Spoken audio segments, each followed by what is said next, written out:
everyone, welcome back to my channel. আপোনালোকৰ ওচৰলৈ আজি এজোপা ইনডোৰ এয়াৰ পিউৰিফাইং প্লান্ট লৈ আহিছোঁ। এই প্লান্টজোপাৰ নাম হৈছে জানাডু, ফিলডেন্ড্ৰন প্ৰজাতিৰ এটা ভাগ। খুব কম কেয়াৰতে বাঢ়ি যোৱা এজোপা ধুনীয়া প্লান্ট। কিছুমান হাৰ্মফুল টক্সিনছ যিটো আমাৰ শৰীৰৰ কাৰণে খুব বেয়া, সেই টক্সিনছবোৰৰ পৰা বাচিবলৈ আমাক প্লান্টৰ দৰকাৰ। ঘৰৰ ভিতৰতো বহুতো ধৰণৰ টক্সিনছ বতাহত পোৱা যায়। সেই টক্সিনছবোৰৰ পৰা বাচিবলৈ এয়াৰবোৰ পিউৰিফাই হৈ থাকিবলৈ জানাডু এজোপা ভাল এয়াৰ পিউৰিফাইং প্লেণ্ট বুলি ক'ব পাৰি। ঘৰৰ ভিতৰত এই প্লেণ্টজোপা এনেকুৱা এটা জেগাত থ'ব য'ত ওচৰত খিৰিকী বা দুৱাৰ থাকে, যাতে বাহিৰৰ ব্ৰাইট লাইট আহি থাকে আৰু এয়াৰবোৰ পাছ হৈ থাকিব পাৰে। এতিয়া স্পেচিয়েলি ইনডোৰ প্লেণ্টবিলাকৰ কাৰণে কেনেকুৱা ধৰণৰ ছইল প্ৰিপাৰেশ্যন কৰিব বা কেনেকৈ এই প্লেণ্টজোপা ভালকৈ ৰাখিব সেয়া বিষয়ে আমি আহক জানি লওঁ। যিহেতু কৈছোঁৱেই এইজোপা ইনডোৰ প্লান্ট হয়, সেইবাবে ব্ৰাইট লাইট আহি থকা জেগাত এই প্লেণ্টজোপা ৰাখিব। বেছি ৰ'দ পৰা জেগাত যদি ৰাখে, পাতৰ যিটো টিপ সেইটো ব্ৰাউন হৈ যোৱা দেখিবলৈ পাব। আৰু একেবাৰে অন্ধকাৰ জেগাত ৰাখিলেও পাতৰ যিটো কটা কটা ডিজাইন, যিটোৰ কাৰণে এই প্লেণ্টজোপা বেছি ফেমাছ, সেয়া ডিজাইনটো কম হৈ আহিব। এতিয়া ৱাটাৰিং কথালৈ আহোঁ। পানী তেতিয়াহে দিব যেতিয়া ওপৰ লেয়াৰটো শুকাই যোৱা দেখিবলৈ পাব। যিহেতু কম কেয়াৰতে ডাঙৰ হোৱা এইজোপা প্লান্ট, সেয়েহে কম পানী ইউজ কৰিলেও বেয়া হৈ নাযায়।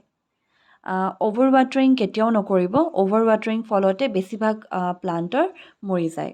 সকলোতকৈ ইম্পৰ্টেণ্ট ছইল প্ৰিপাৰেশ্যন কেনেকৈ কৰিব। মাটিখিনি সদায় ৱেল ড্ৰেইন হ'ব লাগে। আপোনালোকে যেনেকুৱা ধৰণৰ পটেই ইউজ নকৰক, মাটিৰ পট, চেৰামিক বা প্লাষ্টিক, সকলোতে ৱেল ড্ৰেইন ছইল প্ৰস্তুত কৰিহে ফিল কৰিব। মাটিৰ পটত যিহেতু এয়াৰ চাৰ্কুলেট হৈ থাকিব পাৰে, সেয়েহে ইমান প্ৰব্লেম ফেচ নকৰিব। কিন্তু প্লাষ্টিক বা চেৰামিকত প্লান্ট এজোপা লগোৱাৰ আগত ছইল প্ৰিপাৰেশ্যনটো ভাল ধৰণে কৰি ল'ব। জানাডু প্লেণ্টজোপাৰ কাৰণে মই ইয়াত ব্যৱহাৰ কৰিছোঁ 50% normal garden soil, 20% sand, 10% cocopeat, 10% vermicompost বা আপোনালোকৰ ঘৰতে যদি আছে শুকান গোবৰ, সেয়া ব্যৱহাৰ কৰিব পাৰে। আৰু লগতে লৈছোঁ মই 5% নিমখালি পাউডাৰ আৰু 5% বোন মিল পাউডাৰ। আৰু ইয়াত দিছোঁ লগতে ফাংজিচাইড পাউডাৰ, যিটো ফাংগাছৰ পৰা বচাবলৈ প্লেণ্টজোপাক সহায় কৰিব।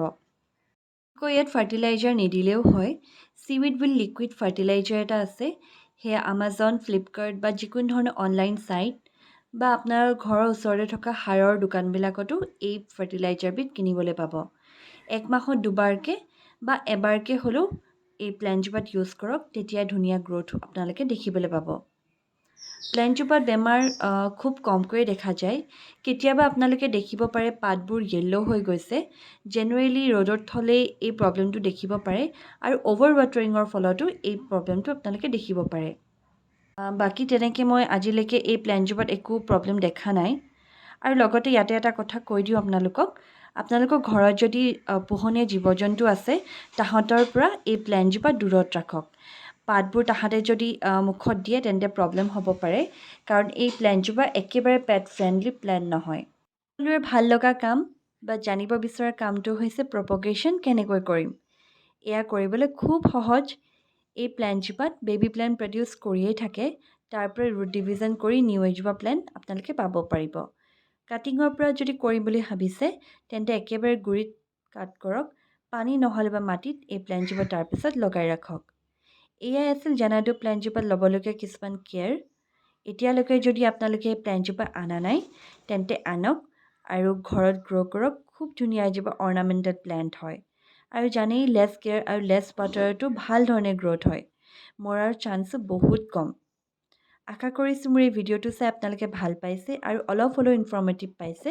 তেন্তে মোৰ এই ভিডিঅ'টো লাইক, শ্বেয়াৰ আৰু কমেণ্ট কৰি দিব। লগতে মোৰ চেনেলটো ছাবস্ক্ৰাইব কৰি দিব। থেংক ইউ ফৰ ৱাচিং।